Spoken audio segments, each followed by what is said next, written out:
Ordinary homes, extraordinary happenings. Living with the dead. Britain's most haunted houses go under the spotlight as our crack team of psychics go face to face with the evil that lurks within. Leave my house! Sensitive Johnny Fiore, exorcist Ian Lawman, and paranormal investigator Stephen Griffiths embark on their spine-chilling quest to get rid of uninvited house guests.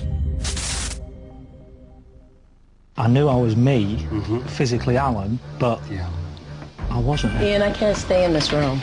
It's really, really powerful. It's throwing my plant on the floor.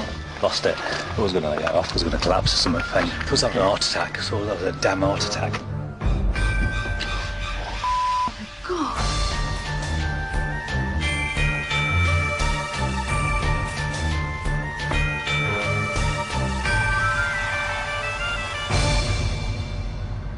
Fobbing, Essex, and the Living with the Dead team's latest assignment to investigate the supernatural at the 14th century timber frame cottage of Selina Dean and her partner Alan Hall. 16 months ago, they moved in with Selina's mother Pat to what they believed was their dream home. As soon as we looked round the place, we just totally fell in love with it. It just had a nice homely atmosphere and we just loved it and we couldn't wait to move in. Their property is divided into two, the original building and the newly renovated annex. And since they moved in, they claim to have felt spiritual activity in both parts of the house.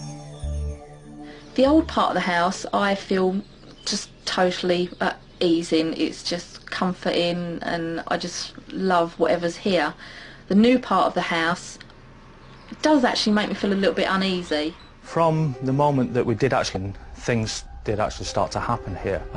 Pat, Selina's mum, won't come in this half. She would not stay in this half of the house on her own. She is absolutely petrified. I always feel like I'm being watched. I just get the feeling that they're following me around all the time, watching what I do. Selina and Alan have also experienced strange goings-on.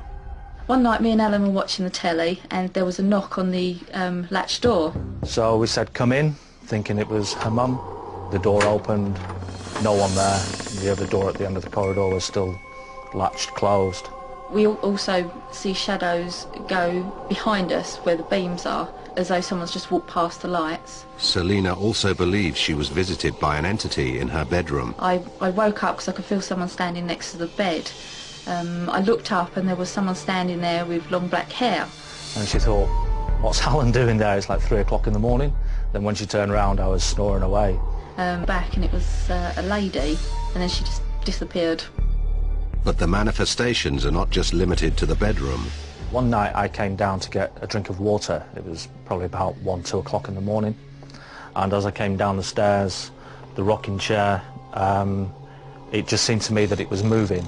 And as I looked again, I could see a figure of a blonde-haired woman in Victorian dress. Appeared for about 5 seconds, then disappeared. As far as I know, I was the only one that had seen her in this half of the house. And a friend of mine sat down into the rocking chair and suddenly got up and he said, I shouldn't be sat here, this is Sarah's chair. And from then on, that's how we know her as Sarah. Over in the new part of the house, Pat also feels she has a guest. I sensed there was someone looking over me and breathing on me, and because it does frighten me sometimes. I did see the little boy standing by the bed. He keeps moving my nail brush off the bathroom sink. Selina's seen him up there quite a lot running across the top, and she's seen him, well, she's heard him when she's been in the bathroom. You know, he moves things over there, he hides things and what have you, he's a little boy's being mischievous and playful. One particular prank proved too much for the family to bear. We used to have a doorbell and it was set to just the normal standard ding-dong tune. But various times of the day and night it would play Twinkle Twinkle Little Star. Twinkle, twinkle, little... It got to a point where it was just 3 o'clock in the morning, 4 o'clock in the morning, and in the end it just drove us so mad we had to take the batteries out. Up above the world so high. With various lost souls believed to be dwelling in both parts of the house, what does Selina want from this We would like to know who's here, really, more than anything. But if possible, just to move the little boy on in my mum's half. In order to help, the Living with the Dead team must first spend the night alone at Selina's property to search for signs of the supernatural. As Selina and family move out for the evening, the team moves in. First to arrive is paranormal investigator Stephen Griffiths. With over 10 years' experience, Stephen is one of Britain's leading paranormal investigators. He claims to have witnessed and confronted poltergeists, phantoms, and devil worship while working in the field. Really amazing building. People have lived in this such a long time, hundreds and hundreds of years, and I reckon it's just oozing with residual energy. As Stephen takes readings from around the house, he makes a surprising discovery in the lounge. Oh, this is interesting here. 3 marks. The ledger used to be like for witchcraft, and witches used to get the person who wanted to die, like the clothing, bits of hair, and somewhere between 2 blocks of wood with a nail, and the witch used to wedge them in the brickwork, and when the fire used to roar and get hot, it used to disintegrate the clothing and the hair, and it used to blow up the chimney, and then the person who the witch wanted to kill died. Not long after Stephen has carried out his initial examination of the property, Johnny Fiore and Ian Lawman arrive.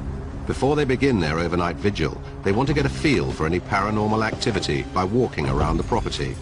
They've never met Selina or Alan and are unaware of what they've encountered at their home. Once inside, they separate. Johnny investigates the old part of the house and almost immediately begins to feel uncomfortable. It's very claustrophobic right here. I feel like I can't catch my breath. Johnny has been all of her life. She's been involved in well over 100 house clearances, always saying a prayer before she enters each property. In the new part of the house, Ian is experiencing a similar sensation. I know it's quite a small space, but breathless already, and I shouldn't be feeling like that at this moment in time, I wouldn't have thought. With over 1,000 paranormal investigations under his belt, exorcist Ian Lawman believes he's responsible for sending countless spirits into the light. Very small shadow. At this moment in time, I don't know whether it's a child or something like that, but it just shot round the corner. I did see the outline of a little boy standing by the bed. Hello? At the fireplace where Stephen identified the witch's marks, Johnny senses something. I can see women here working. I looked up and standing there with long black hair, and it was a lady, and then she just disappeared.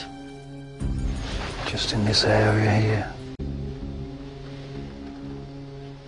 And just a lady that would have almost been like maybe a white witch or a herbalist or something. I just feel like she'd have had a chair next to the fire. I don't particularly feel right in this room at all. Not nice. Coming up, the team spend the night alone in the house. I need to get out. I need to get out. I was having a heart attack. I thought that was a damn heart attack. Or at least they think they're alone. What's burning? Hell! The Living with the Dead team have been called in to investigate a hotspot of paranormal activity in a 14th century house in Essex, belonging to Selina Dean and her family. In this house, in the old part of the house where me and Alan live, there's definitely a lady with long black hair. We've definitely got a lady called Sarah with blonde hair who's been seen by 2 people. We have a little boy who mainly lives in my mum's half, which is the new half. I've seen him, and my mum's seen him, and he's very mischievous, likes to move things around. After an initial, sensitive Johnny Fiore and exorcist Ian Lawman already believe they have sensed a presence in the house. I can see women here. Very small shadow. At this moment in time, I don't know whether it's a child or something like that, but it just shot round the corner. They intend to hold an overnight vigil alone in the property. Paranormal investigator Stephen has already set up his equipment, including motion detectors. So if there's any spirits present, the team will soon know about it. The vigil begins upstairs in Selina's bedroom. I feel very heavy chest. Breathing's now labouring slightly, but I still feel all the time I'm just looking above me. That beam, I just don't like it. I don't know why, but I just get this sense of panic in this room. What's burning? What the f***'s burning? Motion detector's just gone off downstairs. And it's burning. I'm burning. As I said, burning. It's definitely going off downstairs. Motion detector. Let me get some light for you, Ian.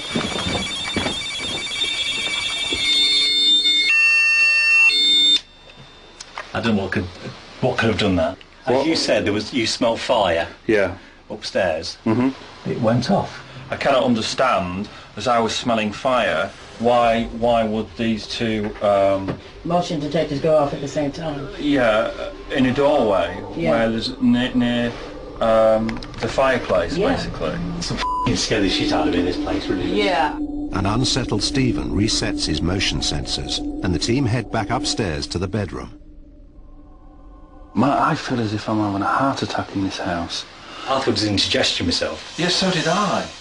It's really painful, isn't it? Yeah. I feel really tired that I could just fall asleep. But it's on to because I'm scared to go asleep. Whatever is in the room is really getting to Stephen. I'm really concerned about breaking up.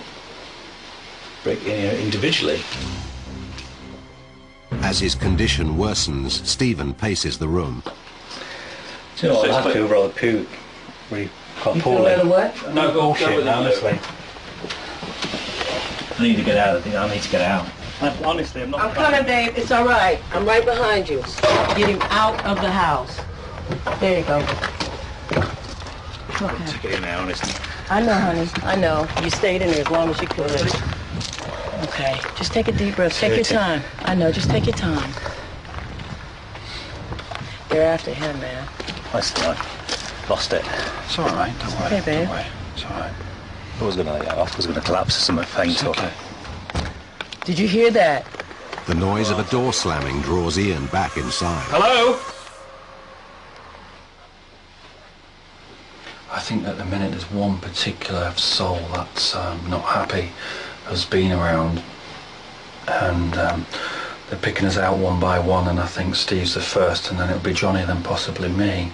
How you feeling? It was all right. I feel a lot better now I was outside. I thought I was having a heart attack. I thought that was a damn heart attack. Okay. I thought it was Well, just keep taking deep breaths. Just keep taking deep breaths. The hell was in that room? Take your time.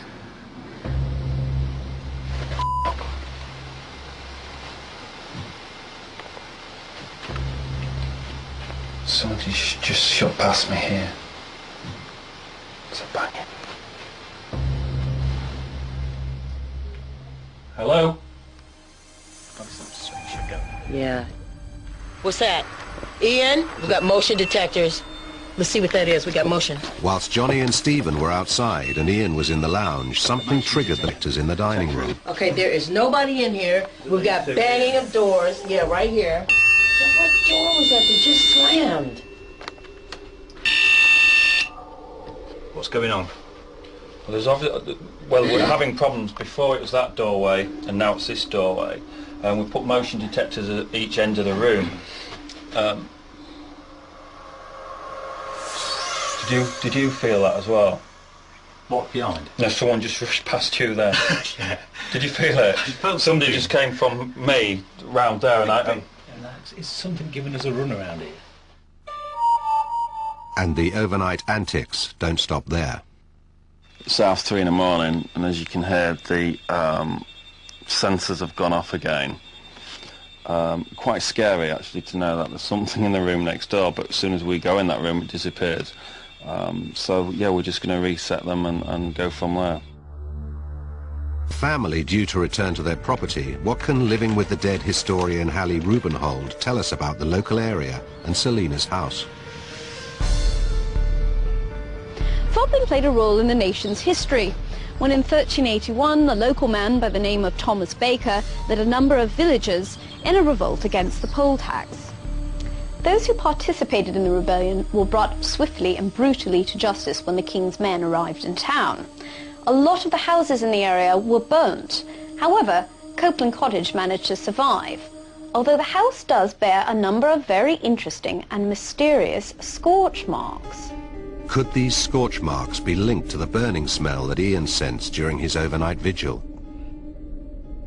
As Fobbing was once a harbour, it's possible that houses such as this one, constructed from partially reclaimed ship's timber. Could the origin of these beams hold the key to the dark presence that the team felt during their stay at the property? And here, at the centre of domestic life, was the fireplace. It was also considered the entry point at which evil spirits came into a house, which is why in the 17th century these were often put inside of chimneys to ward off black magic. So could it be witchcraft that's behind the activity in the house? Later that evening, with Selina's family and friends gathered, exorcist Ian Lawman arrives. You all right? Pleasure to meet you, Pat. Chrissy. Quite an unusual property, to be honest with you, and I feel we have a very mischievous type entity, especially in the room we're in now. I was also aware of female energies. I didn't particularly like these energies, to be honest with you. What I would like to do is walk around the property with you and try and make a communication, or try and put the puzzle together really. The investigation begins with Ian leading the group into the lounge where the motion detectors were triggered the previous evening. Okay, for some reason I'm getting a burning sensation, like a burning smell. We've smelt burning on quite a few occasions. Many times. Was there ever a barn or anything close to this house at all? It's where you stand. Where you're actually This is the stood. barn. This is the barn. Was the barn. This is where there's a fire here. I find it really hard to breathe in here. Yeah, I am as well. I'm really struggling myself. Okay, how are you guys feeling? Are you? I'm fine. Sick. You're okay, you feel sick?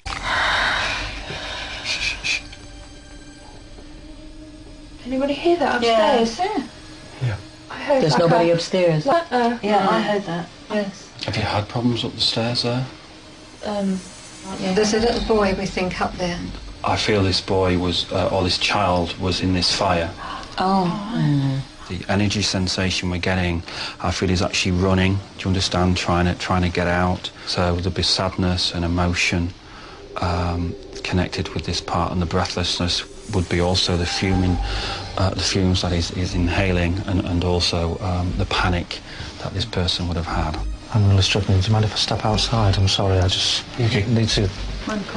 It's okay, I'm okay. I'm really dry now, I'm sick. You feel sick? Yeah. Okay, do you want to come over towards me? With Pat feeling unwell and Alan having to step outside for air, family friend Amelia suddenly feels a presence. Starting to feel really cold. I'm actually starting to, like, goosebumps. It's coming from upstairs. It's coming right down these stairs. Being pulled backwards. Okay, go with you. He's on the stairs, Ian. As Amelia is drawn into Pat's bedroom, the group follow. Oh, it's getting really, really strong. He's really in here. Yes. Can you feel that? Yes, I can. Ian, I can't stay in this room. It's really, really I can't stay in powerful. that room. I'm lightheaded. I feel dizzy. I feel like I don't have my faculties about myself. I need to get myself together. You're okay to go?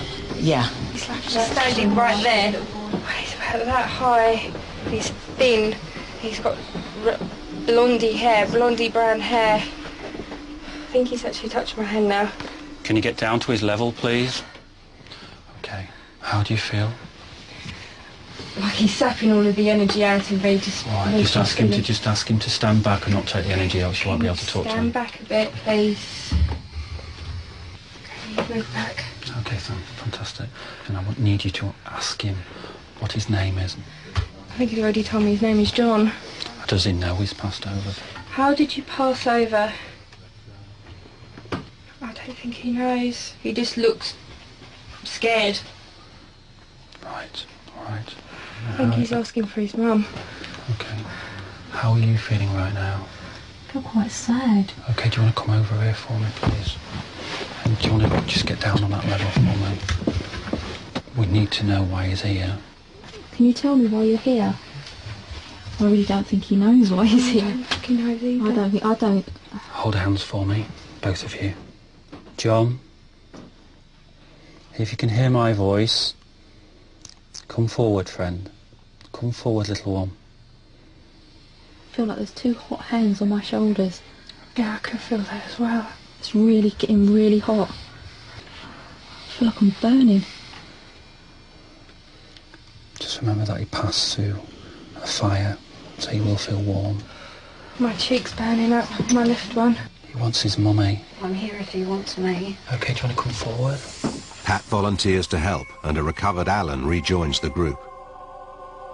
As Ian calls out, John, can you hear my voice? To everyone's amazement, it's Alan that answers. Mm-hmm. Can I ask why you're here? I live here. How old are you, John? 9. Can you see a fire, John? Yes. And my face is on fire. Can you tell me why you can't run, John? My leg. Okay, Ian and I are going to help you out of there, okay? Can you walk towards me, John? It's getting really hot in here. It's okay, John. It's okay, just stay there. Stay with me. Coming up, Selina gets a shot. Oh my... Get out, quick, get out. What the hell was that? And Ian has to... Some are born to kill. Some are born to stop them. Don't give me a reason to hurt you. Brand new Criminal Minds, Friday at 9, exclusive to Living. The Living with the Dead team believe they are investigating a multiple haunting in a 14th century house in Essex. I just feel really apprehensive, and I don't know what it is. So far, they feel they have sensed the presence of a young boy called John, who appeared to be channeling through homeowner Alan. How old are you, John? 9. Can you walk towards me, John? Before they had a chance to send the boy's spirit onto the light, an overwhelmed Alan collapsed. It's okay, John. It's okay, just stay there. Stay with me. It's okay, just let him relax. It's okay, it's fine. It's all right. Okay, Alan. Deep breaths, mate, deep breaths. So could you just have a room for me now, please? It was really weird because when you said, can he come forward, I knew I was me, physically Alan, but I wasn't. It was so strange, and I couldn't open my eyes. I was really physically trying to open my eyes and look around, and I couldn't. With Alan now recovered, Ian Lawman gathers together the family to explain how he plans to move forward. Okay, I've really got to move fast now because I actually initially thought the boy had moved on, but we hadn't. I'd got him so close and then he disappeared from me. I feel, Pat, because that's your area of the house, I need you in there. But I need you in there on your own. Oh, God. You sure? Yeah, 100%. Your family's going to be here and your family can communicate. But it's very important because I feel this boy has latched onto you, as almost like a mother figure, really. And he's crying for help. How do you feel about it? Frightened. Is it common for child spirits to look for a mother figure? Quite a number of children's ghosts, they may be looking for motherly figures, they may be lost in the sense, they may be indeed looking for protection. We have children's ghosts round old orphanages, for example, and they certainly may be looking for help there in some way. It's very difficult to know. It's difficult to communicate with a children's ghost. After all, an adult will have a different way of communicating to a child. Selina's mum, Pat, heads upstairs alone. This is really scary. The rest of the group can communicate with her via a monitor in the living room. Is there any particular part of the room you're drawn to, Pat? By my bed. Can you ask for John to come forward? John, where are you? John? Ian believes he can sense John behind Pat. You are looking at him now.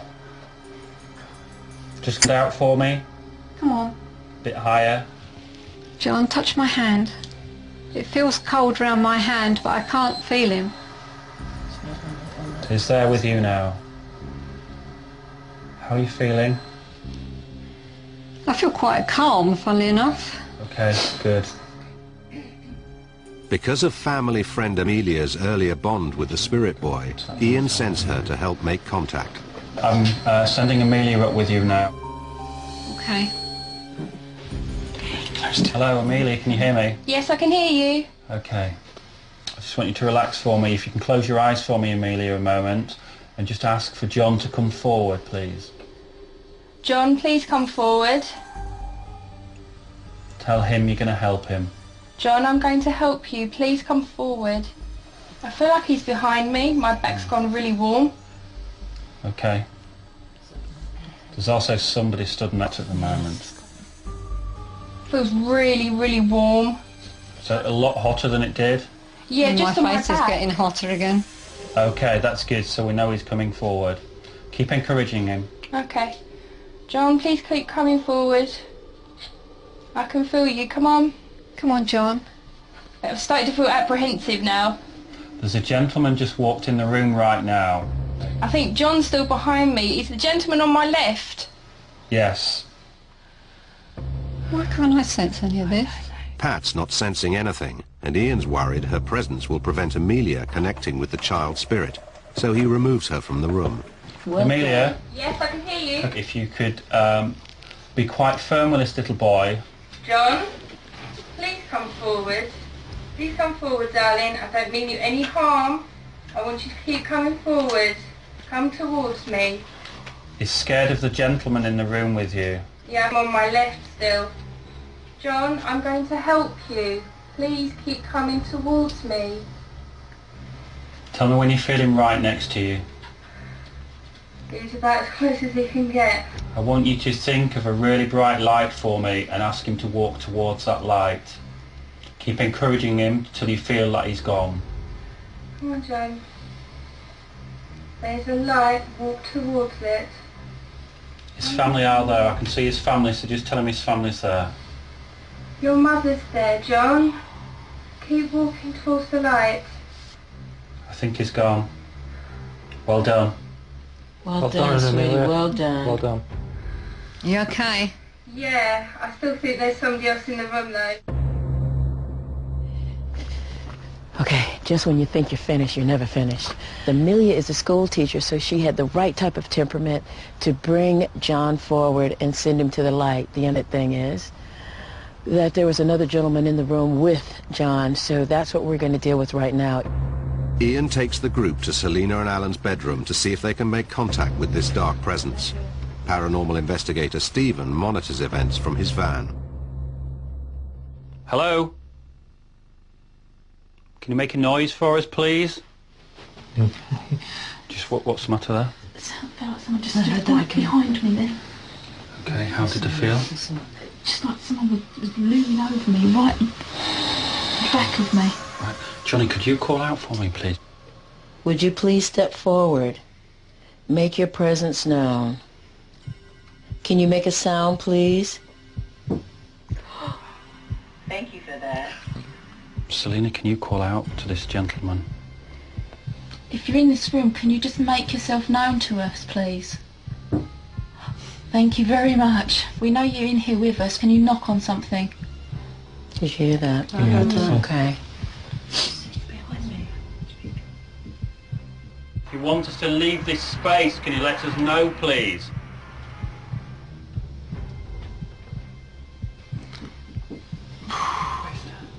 I don't believe it. Are you getting this? That's amazing. Is that heating? No. We've never heard that noise before. Never ever heard that noise before in our life. If that's you, can you do that again, please, and come forward? I'm not going to leave this place. I live here now. This is where I sleep. Leave our house. This is our house now. That's impossible. That's coming from... Yes, it's here. Where is it? How's that possible? It's right To here. our left of the ceiling. Never heard nothing like that in here before, ever. Speak to me!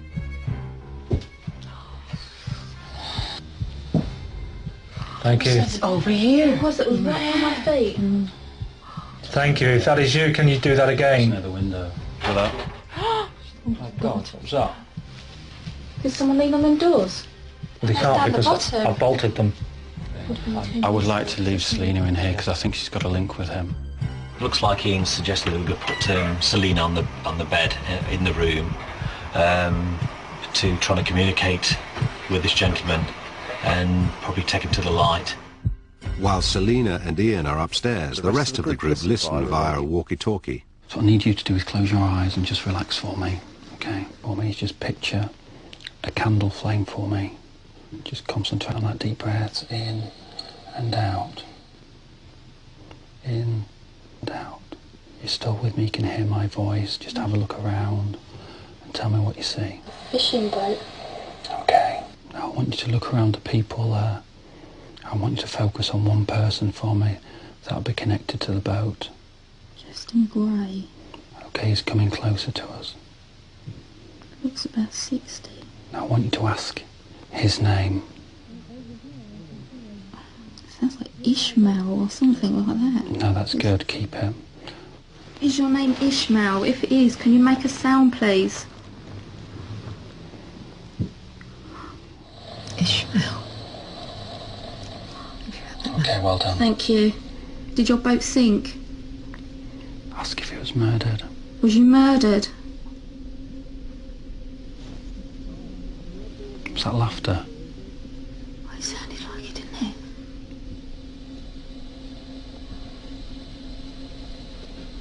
It sounds like he's climbing on the roof. Yeah. If you want me to leave, can you make a noise? It's running. It's coming from all over the place. How do you feel? I don't know, I'm starting to feel quite angry.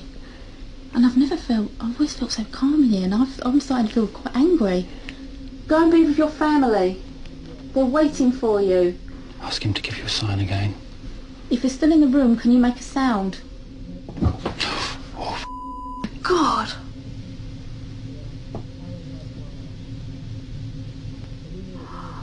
You alright? Yeah, it just made me jump.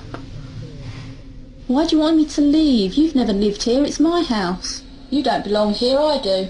Leave our house, please. You don't belong here. Oh my God. Get out quick, get out quick. What the hell was that? It's my pot plant. It's throwing my plant on the floor. It's my plant. Okay, get down. You go down quick. As a nervous Selina beats a hasty retreat downstairs, Ian stands his ground to tackle the spirit. I ask of you to leave this house now. In the name of the Father, and the Son, and the Holy Spirit, to leave this space. Once Ian believes he's exorcised the spirit, he rejoins the group downstairs.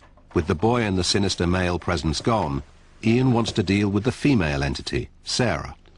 This lady who we have to deal with, I feel it's just one particular lady. I feel the others will leave once she's gone. Mm-hmm. She says she's left something behind. Okay. Have you found anything in the house? We found a comb.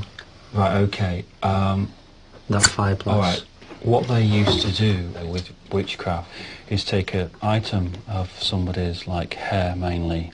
They would nail it on the inside of a fireplace, and the heat from the fireplace would disintegrate the hair, which would then float up to the chimney, and that is when that person would deteriorate, become ill, and that's how that witchcraft developed. A little bit like voodoo in a way. Yes, very much so. So what you've got there is something she's wanting to come back for, because that is what will put her at rest. I don't know how you guys feel, but I would have to use a Ouija board or something like that. We don't ever touch. We've got to use dark magic to get rid of this dark demon. There's no way I'd get involved in that. Okay. I'm not a Ouija board. If we move away the board and would just use the glass instead, how would you feel about that? Okay, I'm happy with glass divination. We can try that. If the glass moves, quite happy that I can control her and get rid of her. Okay. If the glass doesn't move, then we're going to have to look at something else. It's as simple as that, okay? Ian wants to use the comb to lure the spirit Sarah, But do spirits come back for their lost possessions? I think spirits, you know, can come back in a way because they're attached to specific items. Spirits have been known to believe that they are still alive and they're living in their house, and that the people who now live in it are the ghosts and that they're the real people. And they may have objects that they want for themselves there because they're used to utilizing them. Ian sits everyone around the fireplace in the lounge, and they attempt to make contact with the female presence the family calls Sarah. Sarah, if you can hear my voice or see the people who's gathered around this glass, I'm inviting you to step forward to come and collect your belongings. Sarah, if you are with us, can you move us towards the comb on the table? It's your comb. It's yours to take. We know you are in here with us. We can sense you. There's absolute ice cold breeze. Can anybody else feel it? It's here, right here. Yeah. Move this glass. Is it me or is it getting closer? It is moving, isn't it? Yeah, it's wobbling a bit. We can help you move on, Sarah. It's very slowly creeping. Okay, good. Keep encouraging it. Come on, Sarah. Try as hard as you can. There's lots of energy in this room. Use it. It's getting cold. It's really, really cold around my hand. Yeah, my hand is freezing. Push it towards me, Sarah. No, it's moving. Well done, Sarah. Well done. Go on, Sarah. Keep going. A little bit further. Come on, Sarah. A little bit more, a little bit more. Use our energy to help you. Keep going, keep going. Go on, Sarah. My hand is so cold. It's so cold. In the belief that Sarah's been successfully drawn into the room, Ian says a prayer to release her soul into the light. Okay, guys, well done. Well done. Absolutely amazing. Thank you, guys. It took time for her to come through, but once she did come through, yeah, that was good results. After the séance, Stephen takes some readings and notices an immediate difference. The atmosphere of the house is totally changed from last night. It's just a warm, welcoming house. The rooms are, the average temperature's around about 17, 18, and it's rising now. It's a very nice house now to be in. Coming up, historian Hallie Rubenhold tries to shed some light on the strange goings-on in Fobbing. In 1952, a local woman, Joan Bell, was accused of placing a deadly curse on a man and his family. And Selina and Alan reflect on how life has changed since the investigation. I sort of slept with one eye open. Came to stay, coming soon, exclusive to Living. At Selina Dean's 14th century home in Fobbing, Essex, the Living with the Dead team believe they've exorcised several lost souls. The light, walk towards it. Your mother's there, John. Keep walking towards the light. I think he's gone. Well done. Well done, sweetie. Well done. Well done. I want to ask his name. Sounds like Ishmael. If we're still in the room, can you make a sound? My God! I ask of you to leave this house now. One of these spirits was a woman called Sarah, who the team believe may have had connections with witchcraft. We found a comb. Right, okay. That was found in the fireplace. All right, so what you've got there is something she's wanting to come back for, because that is what will put her at rest. Push it towards me, Sarah. No, it's moving. Well done, Sarah. Well done. Okay, guys, well done. Well done. With the soul of the witch Sarah believed to be moved on from the house, historian Hallie Rubenhold returns to Fobbing to see what she can learn about witches in the area. In 1592, a local woman, Joan Bell, was accused of placing a deadly curse on a man and his family. And although her name was cleared, the community continued to be held in the grip of the fear of witchcraft for centuries to come. So Fobbing has a rich history of witchcraft. This has been backed up by the discovery of witches' bottles, or Bellarmine bottles, sealed up in the fireplaces of several local houses. Hallie takes one such bottle to the Museum of London to uncork its secrets. In Essex and in the eastern counties of England, these Bellarmine bottles were used as could be used as witch bottles. And where were these bottles normally found? They were normally buried underneath into a house or underneath the hearth or inside the chimney somewhere. And is our bottle a typical witch bottle? Yes, the bottle from Fobbing site is very typical of a German stoneware Bellarmine bottle, so it's got the mask on the neck and so on.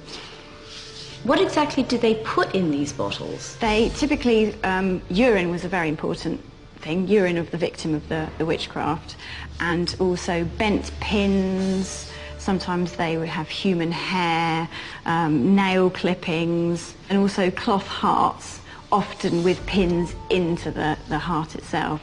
So by putting a heart inside the bottle, you're really making it into the embodiment of the witch. And that's what the witch bottles were for, to throw the spell back on her. A couple of weeks later, Selina, Alan and family reflect on their experience with the Living with the Dead team and their belief that 3 different spirits were exorcised from their property.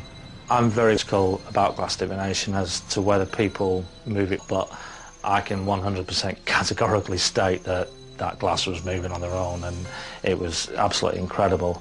Probably the scariest moment was when we was up in the bedroom and all the banging started, and then all of a sudden plant pot just flew off the windowsill, hit the wall and just fell on the floor. Really, really heavy, dark atmosphere in there that night. The most intense thing for myself from this vigil was when I rejoined the group upstairs and Ian said to me about bringing the boy through. I knew where I was, I knew my surroundings, but I didn't know what I was saying, and I still have no recollection of anything that I said. How old are you, John? 9. Obviously, when Amelia was in the bedroom, on our own, we knew that the boy hadn't gone, he was still there. John, I'm going to help you. Please keep coming towards me. I was glad that Amelia was there and she was able to send him on his way, because I couldn't seem to do it. She is a primary school teacher, so she has that bit of authority and she knows how to talk to children. When Pat left, I had to call the boy to me to help him, and I could feel this other spirit, and I had to tell him to sort of back off, and he did, and that was when I was able to help the little boy move on. In the belief that these spirits have been moved on to another world, how does the family now feel about the house? The first night after the séance, it was a bit weird sleeping in the bedroom because I didn't know what to expect. After all the noises and bangs and everything else, I sort of slept with one eye open expecting to see something or hear something, but nothing at all. The whole house is very, very quiet now. When I woke up the next morning, it was just calm. In here was calm, and in the oldest part of the house, calm. I actually slept better than I have done for a long time. I think the bad feelings seem to have all disappeared. The whole atmosphere is lifted, it's so much lighter, and it feels so much better. You know, it's a good thing to have it all moved on. Hopefully they won't come back. Everybody's happy, everybody's calm, it's just a nice atmosphere again.